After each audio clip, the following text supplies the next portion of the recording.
आज 14 February 2025 current affairs कॉर्नरमध्ये आपल्या सगळ्यांचं स्वागत आहे. परीक्षेच्या दृष्टीने सगळ्यात महत्त्वाची घटना म्हणजे मणिपूरमध्ये राष्ट्रपती राजवट लागू करण्यात आली आहे. राष्ट्रपती द्रौपदी मुर्मू यांनी मणिपूरमध्ये राष्ट्रपती राजवट लागू लागू केली आहे आणि ही राजवट लागू करण्याचं कारण म्हणजे मणिपूरचे मुख्यमंत्री एन बिरेन सिंग यांनी राजीनामा दिलेला होता. 9 फेब्रुवारीला त्यांनी राजीनामा दिला होता आणि कुठल्याही राज्याचे मुख्यमंत्री जर त्यांना राजीनामा द्यायचा असेल, तर संविधानाच्या कलमानुसार किंवा संविधानाच्या नियमानुसार मुख्यमंत्री आपला राजीनामा राज्यपालांकडे देतात. सो मणिपूरचे मुख्यमंत्री एन बिरेन सिंग यांनी आपला राजीनामा तेथील राज्यपाल अजय कुमार भल्ला यांच्याकडे दिलेला आहे. सो हे दोन्ही नाव महत्वाचे आहे. मुख्यमंत्री एन बिरेन सिंग आणि राज्यपाल मणिपूरचे कुठले आहे तर अजय कुमार भल्ला.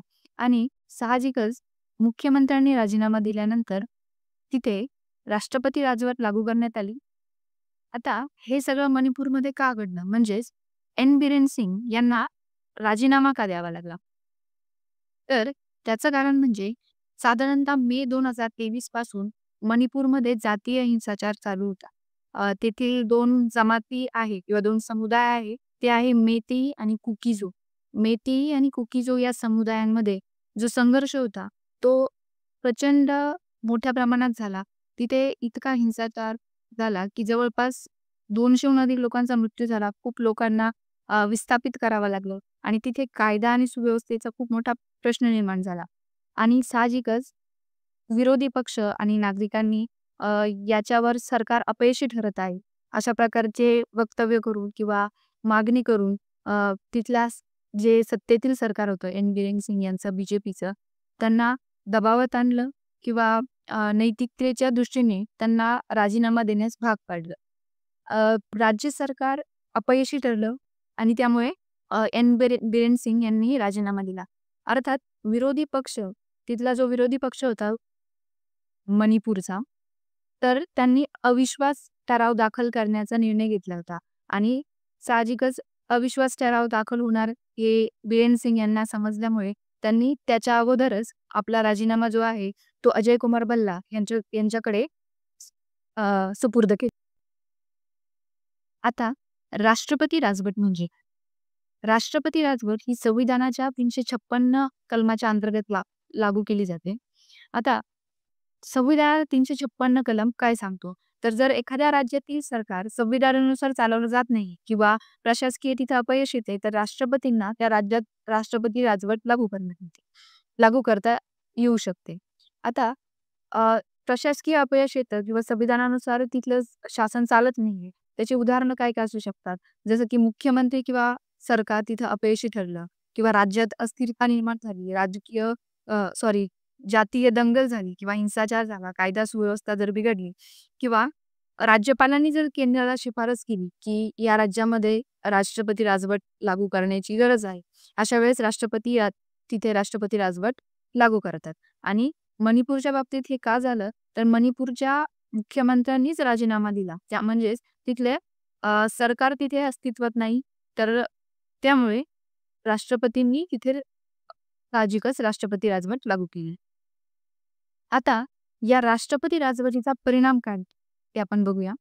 राष्ट्रपती राजवट लागू झाल्यानंतर राज्यातील मुख्यमंत्री आणि तेथील मंत्रिमंडळ हे बरखास्त केले जातं आणि तेथील जे प्रशासन आहे ते राष्ट्रपतींच्या अधीन येतं आणि राज्यपाल त्या राज्याचा राज्यकारभार बघतात. आता राष्ट्रपती राजवटचा जो कालावधी आहे तो 6 महिने असतो.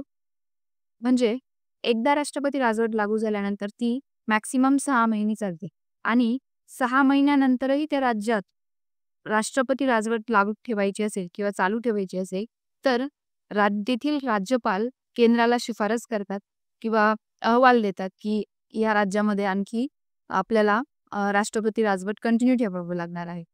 तर अशा वेळेस तो अहवाल किंवा ती शिफारस अगोदर आपल्याला साध्या बहुमताने संसदेत पास करावी लागते आणि संसदेत पास झाल्यानंतर तो ते बिल संसदेत पास झाल्यानंतर पुन्हा 6 महिने राष्ट्रपती राजवट वाढते. असं 6 महिने, 6 महिने असं पुन्हा करून जास्तीत जास्त 3 वर्ष आपण किंवा कुठल्याही राज्यामध्ये राष्ट्रपती राजवट राहू शकते.